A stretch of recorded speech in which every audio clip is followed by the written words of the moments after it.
Girlfriend texted, "Polyamory is not a phase. Accept it or lose me."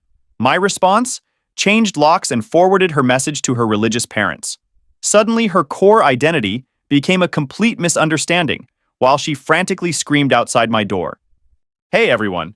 Before we jump into today's video, I need your help. We've noticed the channel is losing some traction, and subscribing is one of the best ways you can support us. It's quick, free, and it helps us keep bringing you awesome content. Your support means the world. Let's keep this channel growing together. Thanks so much. Now let's start the video. I never thought I'd be sharing my relationship drama on Reddit, but here I am. I'm Mike, 31, architectural designer at a sustainable development firm in Seattle. Been creating eco-friendly building plans for 7 years. Finally making decent money, $105,000 after years of living on a shoestring budget. I'm not rich by any means, but comfortable enough to have bought a decent one-bedroom condo last year before the market went totally insane. So I'm sitting at my drafting desk yesterday, finalizing these nightmare sustainability compliance documents when my phone buzzes. It's Brittany, my girlfriend of 3 years. We've been living together at my place for the last 14 months, and I thought things were solid. She's 26, works part-time at this fancy boutique downtown, like 25 hours a week max, and dabbles in influencer marketing on Instagram. Basically posts pics of overpriced coffee and clothes she can't afford. Her parents still pay her phone bill and car insurance. The text reads, "Mike, we need to talk. I've been doing a lot of self-discovery lately and realized my polyamory is not a phase. It's who I truly am inside. You need to accept it or I'm gone. Let me know. Polyamory? What the actual fear are you? We've had all the relationship talks over 3 years. Future plans, kids, boundaries, sex stuff, all of it. Not once did polyamory come up. I'm strictly a one-woman guy, and she always claimed she was the same. She even got jealous when I liked my college ex's vacation photos. I stared at that text for a solid 15 minutes. My brain was shorting out. First instinct was to call and be like, "WTF are you talking about?" But then I reread, "Accept it or I'm gone." That wasn't an invitation for discussion. That was an ultimatum laid down like she was doing me a favor. So I typed back one word, noted. After sending that text, I switched into damage control mode. She said she's gone if I don't accept her terms. I don't accept them. Therefore, she's gone. Her choice, her consequences. Important fact, the condo is 100% mine. I bought it before we even met, put down the deposit from my architectural certification bonus and some inheritance money. She's not on the mortgage, deed, or even utilities. She moved in with her stuff about a year ago and would occasionally chip in for groceries or dinner, but it wasn't a formal arrangement. More like, "I'll grab Uber Eats tonight," or "Here's $60 for the power bill," while I covered the $1,900 mortgage and $450 HOA fees.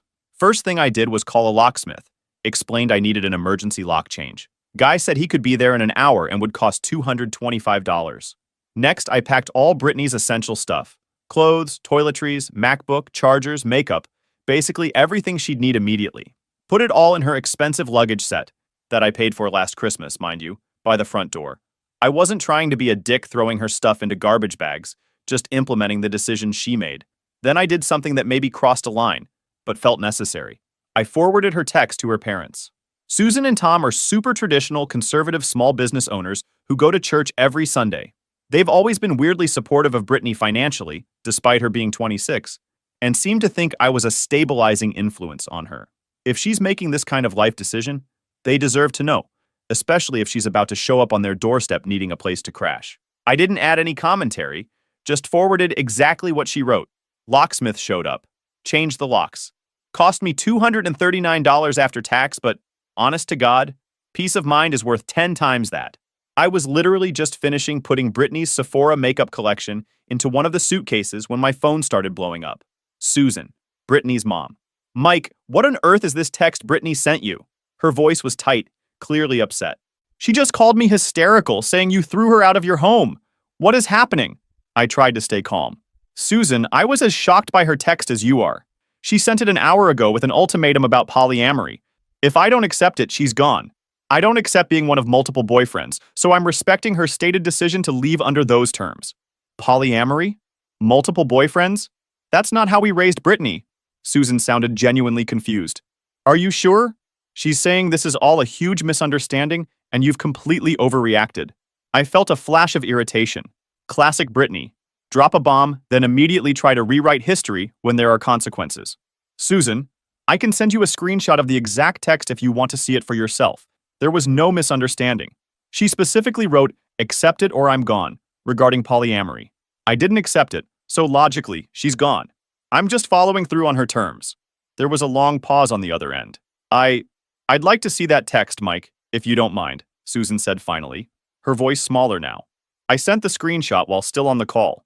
I could hear her intake of breath as she read it. Oh my, this is exactly what you said. Brittany told me she was just asking to have a conversation about different relationship styles, not making demands. I'm so sorry, Mike. It's not your fault, Susan. Her stuff is packed by the door, I told her. She's the one who issued the ultimatum, not me. I'm just taking her at her word. Susan sounded totally frazzled. She mumbled something about needing to speak with Brittany again and hung up. Not even 10 minutes later, my Ring doorbell went crazy. It was Brittany, looking like a storm cloud in her $300 sunglasses. Mike, open this damn door right now! What the hell did you do? I just watched on my phone as she completely lost it in my hallway. Mike, this is a huge misunderstanding. My mom is freaking out. Let me in. We need to talk about this. You can't just lock me out of my home. Not her home. My home that she lived in. My parents are going insane. What did you tell them, Mike? Did you show them my private messages? More banging. Then she tried her key, furiously rattling it in the new lock.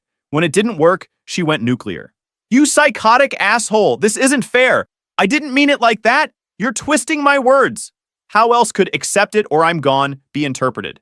Like, seriously? I sat on my couch, her stuff neatly packed a few feet away, and sent her a text. Brittany, your belongings are packed in your luggage by the door. You can arrange a time to pick them up with a police escort if you feel it's necessary. Otherwise, let me know when you and a friend can come for them. I'm respecting your decision to leave based on the terms you set. The banging stopped. Then a barrage of texts, calling me every name in the book, then suddenly pleading, saying I was totally overreacting, and that she just wanted to open a dialogue about her evolving sexuality with an ultimatum. Right.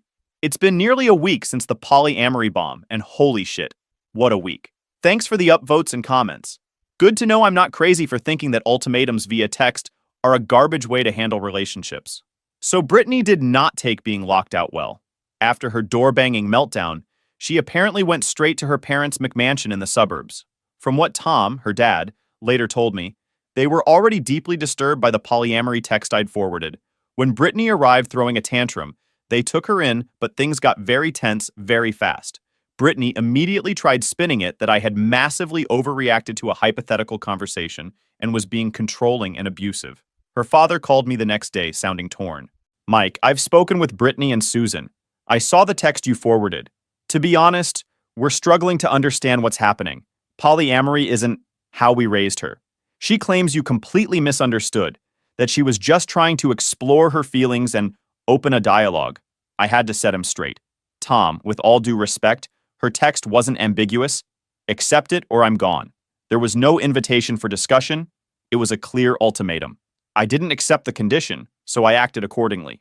She's telling us you've been unreasonable, that you wouldn't even talk to her after. She says she just worded things poorly because she was nervous. I wanted to laugh. If she wanted a discussion, starting with an ultimatum was a terrible approach.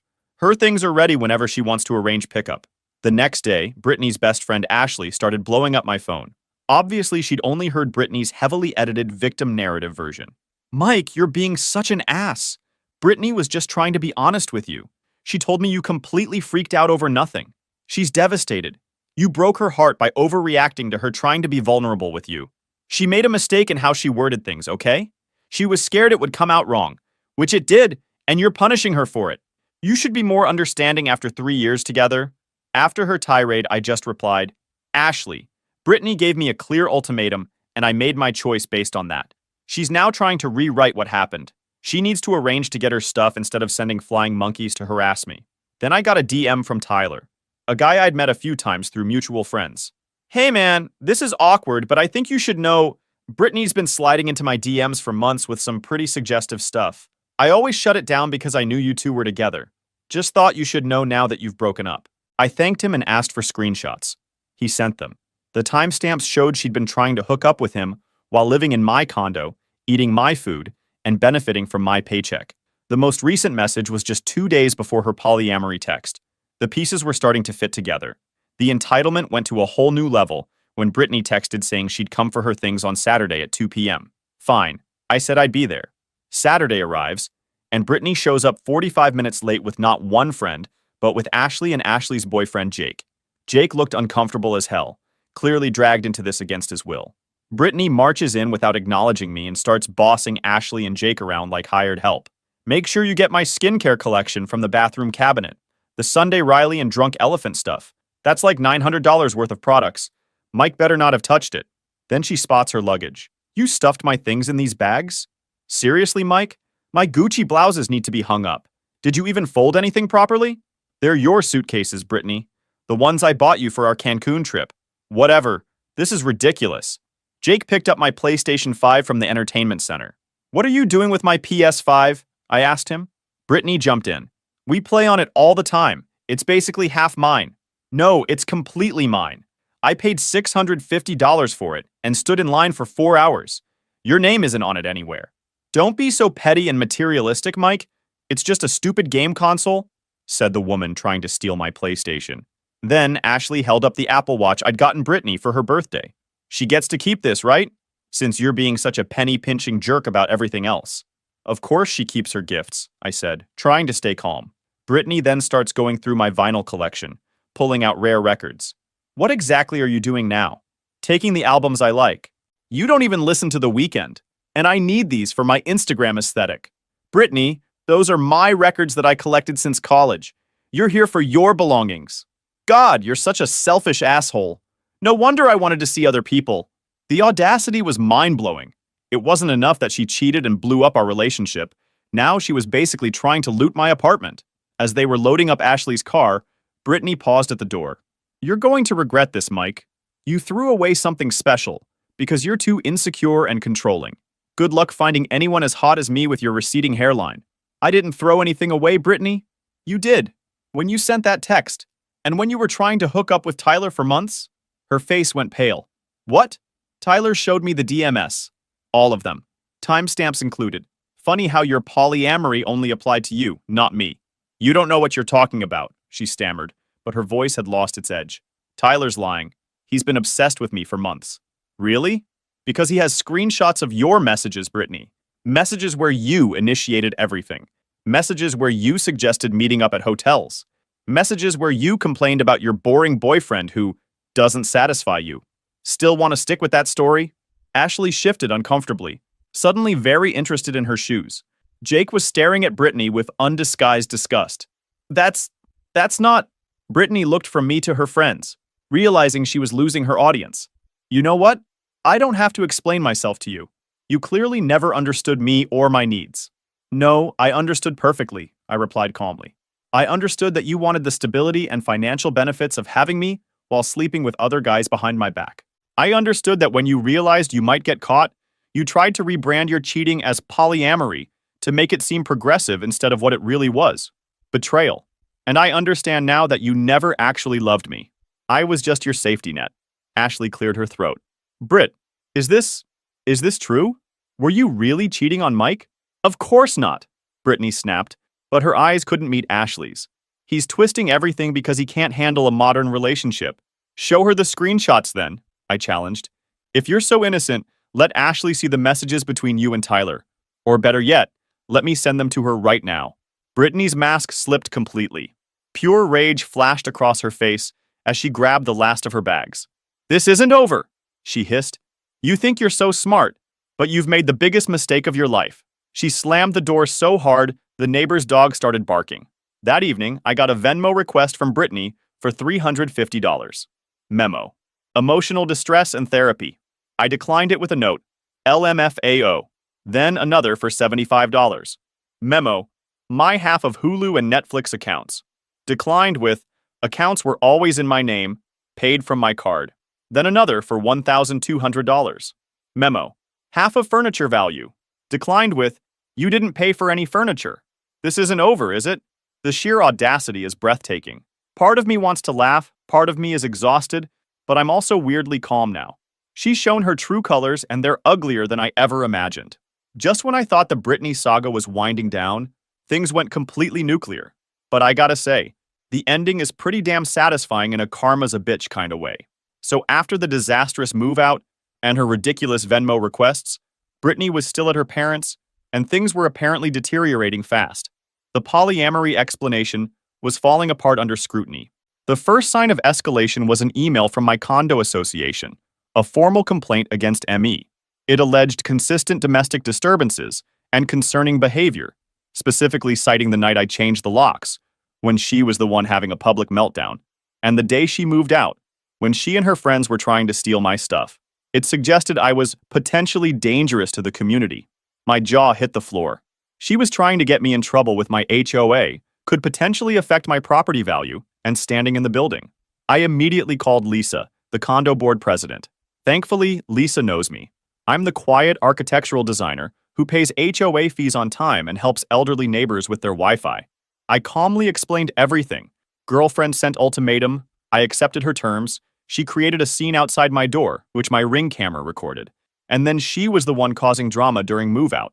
I offered to show Lisa the doorbell footage and the original text. I've already had 2 very dramatic phone calls. One from a hysterical young woman claiming you illegally evicted her, and another from an older woman claiming to be her mother, Lisa admitted. They were both making some serious allegations about your character and behavior. I have to document all complaints, but honestly, their stories didn't add up and seemed crafted to cause you problems. There was no eviction, legal or otherwise. She's not on any paperwork. She issued an ultimatum, and I accepted the terms she set. I have the exact text, Lisa. If you could forward me that text and the video footage, that would help put this matter to rest. I'll send it over right away. I'm sorry you got dragged into this mess. Don't apologize, Lisa replied, her voice softening. Between you and me, that young woman seemed very manipulative. She kept changing her story when I asked direct questions. First, she claimed she lived here for 2 years and paid half the mortgage. Then when I mentioned I had records showing you bought the unit before that, she suddenly misspoke and changed her timeline completely. That sounds like Brittany, I sighed. And her mother was intense.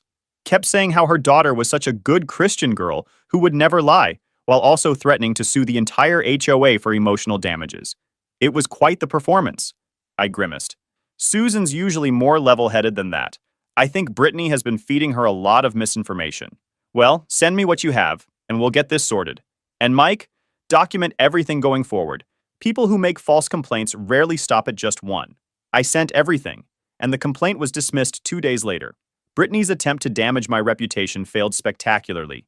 But the real bombshell dropped a week later, when Tom, Brittany's dad, called me. He sounded defeated and genuinely embarrassed. Mike, Susan and I owe you an apology. For what? The polyamory thing. It wasn't the whole story. Brittany's been having affairs. Multiple men. For months. My stomach dropped. This was worse than I thought. Susan had gotten suspicious after Brittany kept changing details about the text and my reaction. She borrowed Brittany's iPad, that they had paid for, while Brittany was napping and found everything. Dating apps, messages, explicit photos, hotel receipts. According to Tom, Brittany had at least 3 side guys. A married executive from her boutique, Jason, 42, some wannabe DJ promoter, Zach, 28, and a personal trainer at her gym, Derek, 34. The plan was apparently for the executive to leave his wife, then Brittany would dump me for him since he made real money. His words in the texts. But he was dragging his feet on leaving his wife. The polyamory text was Brittany's Hail Mary attempt to have it all. Keep me as the stable backup while openly seeing these other guys. When I immediately called her bluff and changed the locks, her entire scheme imploded. The polyamory angle was just a desperate attempt to rebrand cheating as something progressive and enlightened. My head was spinning. The vague ultimatum, the immediate backpedaling, her frantic claims of misunderstanding when faced with actual consequences. It was all calculated manipulation. Tom, I appreciate you telling me this. I'm sorry you and Susan had to find out this way. She lied to us constantly, said you were controlling and misinterpreted her intentions. Susan is devastated. We didn't raise her this way. Then came the icing on the karma cake. After confronting Brittany with evidence, Tom and Susan discovered she'd been using their credit card for hotel rooms to meet these men. Over $3,000 in charges at mid-range hotels around the city. They'd thought she was having girls' weekends with friends. They cut off her credit cards, removed her from their family phone plan, and told her she couldn't stay with them unless she got actual full-time employment and entered therapy. Brittany went ballistic. accused them of betrayal, packed her bags, and said she was going to stay with Ashley. Tom, I know this is difficult, but you and Susan are doing the right thing, I said. Enabling her behavior won't help her in the long run. I know, he sighed. We've been enabling her for years, if I'm honest. I thought she'd outgrow the entitlement, but instead, this happened. The things she said to Susan when we confronted her, Mike. I've never heard such cruelty from my own daughter. What do you mean? She told Susan that we were pathetic, controlling religious freaks who were jealous of her lifestyle. Said we wasted our lives in a monogamous prison, and she pitied us. Then she screamed that we never loved her and only cared about appearances. His voice broke. 26 years of sacrificing everything for her, and that's what she thinks of us. I didn't know what to say. The Brittany I'd known could be selfish and manipulative, but this level of cruelty toward her own parents was shocking even to me. The worst part is, Tom continued after collecting himself, we found evidence she's been stealing from us for years. Small amounts from Susan's purse. Items from our home that mysteriously disappeared and were probably sold. Even some of Susan's jewelry that we thought was misplaced. It's like we don't even know who our daughter is anymore. After we hung up, I sat in silence for a long time, processing everything. The Brittany I thought I knew had never existed. The woman I lived with for over a year was just a carefully crafted persona designed to extract maximum benefit with minimum contribution. The real Brittany was someone I'd never truly met, and frankly, never wanted to. 3 days later, Ashley's boyfriend Jake, the uncomfortable guy from move-out day, texted me, "Hey man, FYI Brittany got kicked out of Ashley's place too. She was hitting on me when Ashley wasn't around, ate all their food, ran up their utilities, and wasn't pitching in a dime. Ashley found her going through her closet trying on expensive clothes. Just thought you should know you dodged a nuclear missile." When I woke up the day after hearing about Brittany getting kicked out of Ashley's, I had this weird sense of closure starting to form. But there was still more drama to unfold, because with someone like Brittany, the story is never quite finished. I decided to take a day for myself and went hiking at Discovery Park, something Brittany always complained about because it ruined her hair and was too much walking. The fresh air and solitude felt incredible after weeks of chaos. For the first time in days, I could actually think clearly about everything that had happened.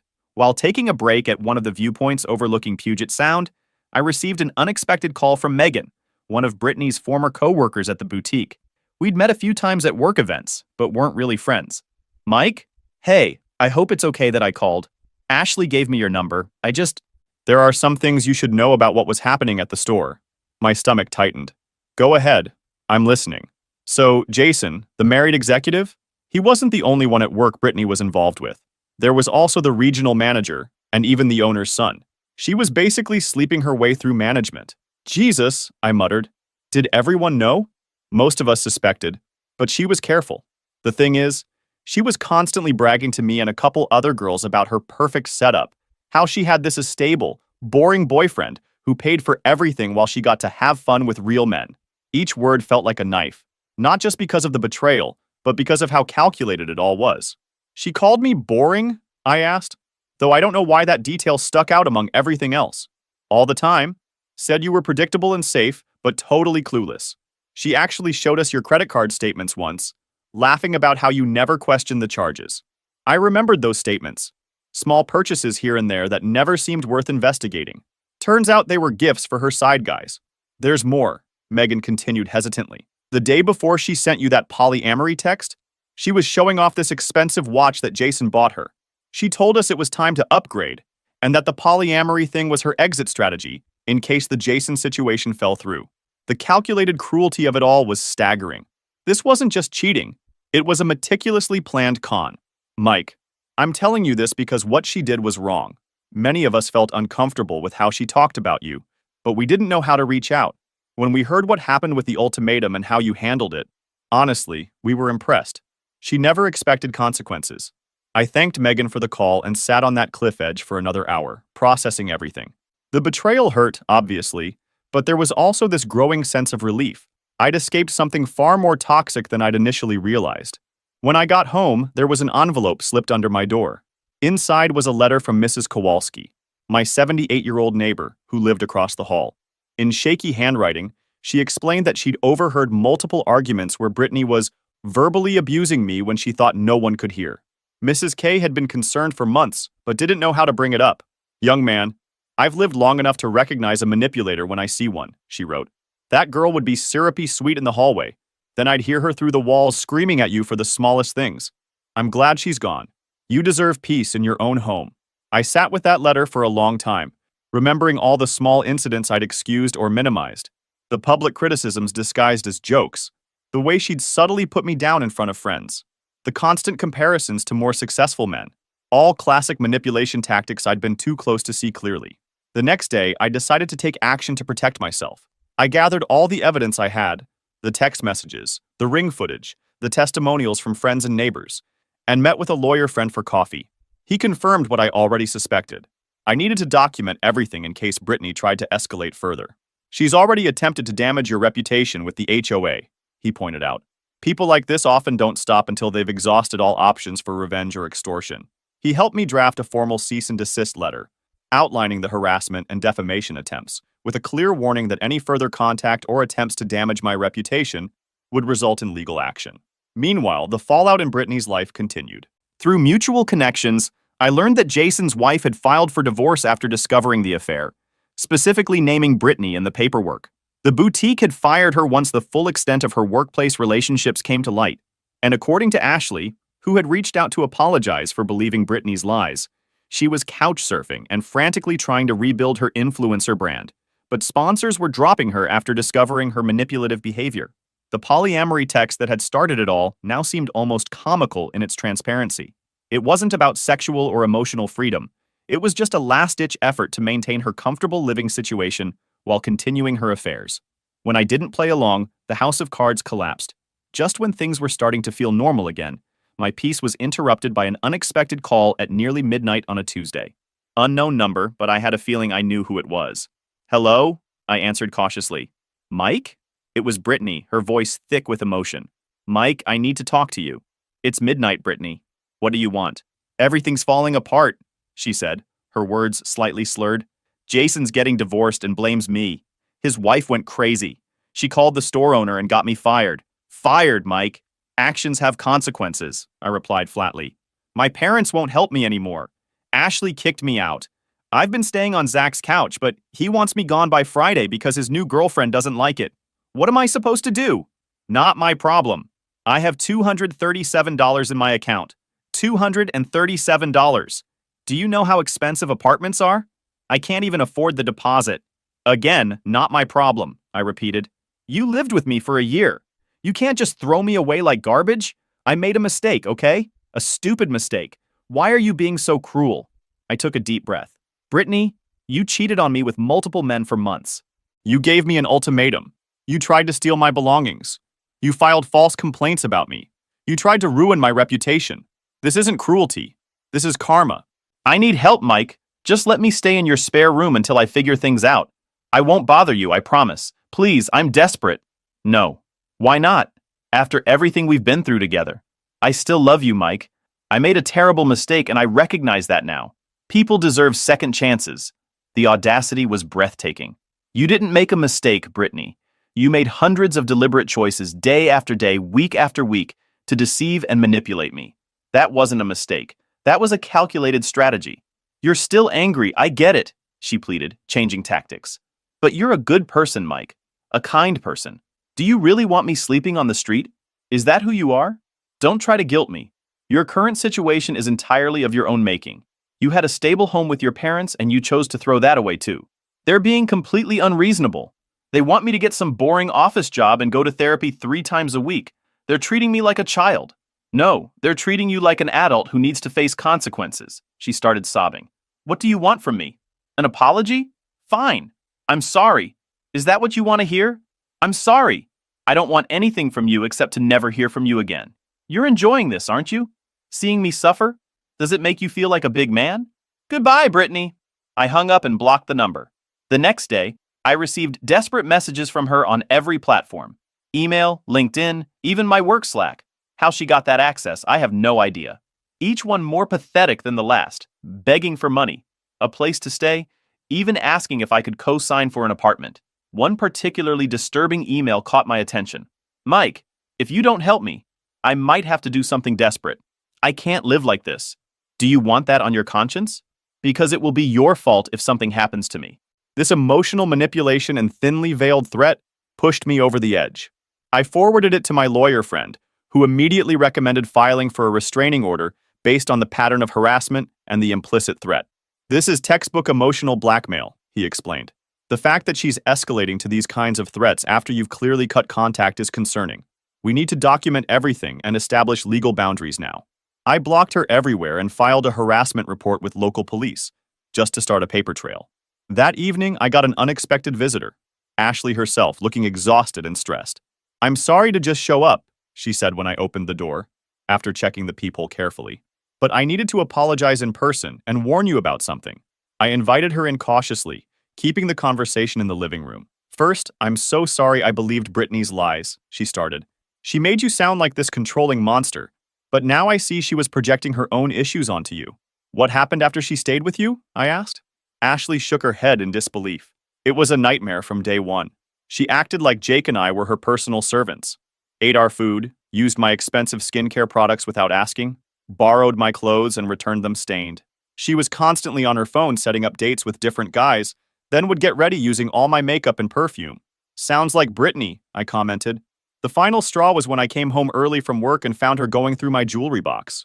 She claimed she was just admiring my stuff, but later I noticed my gold bracelet was missing. When I confronted her, she flew into a rage, called me paranoid and jealous, and stormed out. The bracelet mysteriously reappeared in the bathroom the next day." Ashley looked down, embarrassed. "But Mike, that's not why I'm here. She's been saying some really concerning things about you, claiming you abused her, stole her money, even that you have videos of her you're threatening to release. It's all lies, obviously, but she's telling anyone who will listen." My stomach dropped. "She's trying to destroy my reputation." "Exactly. And after what happened with me and Jake, I'm worried she might try something more extreme. Just be careful, okay? Document everything. Watch your back." 3 days later, Tom called again. "Mike, Brittany showed up at our door at midnight, crying hysterically. Said she's homeless and broke. Susan's heartbroken, but we're standing firm. She can only come back if she agrees to therapy, gets a full-time job, and follows our rules while under our roof. Stay strong, Tom. This is rock bottom for her, but maybe she needs that." We've already got calls from collection agencies. Apparently, she has over $15,000 in credit card debt we didn't know about. Designer clothes, luxury makeup, hotel rooms for her affairs. We're not bailing her out this time. That's the right call. I hung up feeling a strange mix of emotions. Vindication, sadness for her parents, and finally, genuine relief. The Brittany chapter of my life was closing, and I was ready to turn the page. It's been 3 months since the polyamory text that changed everything. I wish I could say the drama ended completely after Brittany's midnight meltdown, but she made a few more desperate attempts to insert herself back into my life. Each one was met with silence and additional documentation for the growing file my lawyer was keeping. The most surprising turn came last week when I received a hand-delivered letter from Brittany. Unlike her previous communications, this one wasn't filled with accusations or pleas for help. It was an actual apology. "Mike, I've been in therapy for 2 months now. My therapist doesn't know I'm writing this, but I needed to tell you that I understand now what I did. It was manipulative, selfish, and cruel. You didn't deserve any of it. I'm not asking for forgiveness or another chance. I know those bridges are burned. I just wanted you to know that I'm facing my issues and trying to become a better person. What I did to you was wrong on every level, and I'm truly sorry." There was no request for a response, no subtle hint at reconciliation, just an acknowledgement of wrongdoing and a simple apology. Whether it was genuine or another manipulation tactic, I couldn't be sure, but it didn't matter anymore.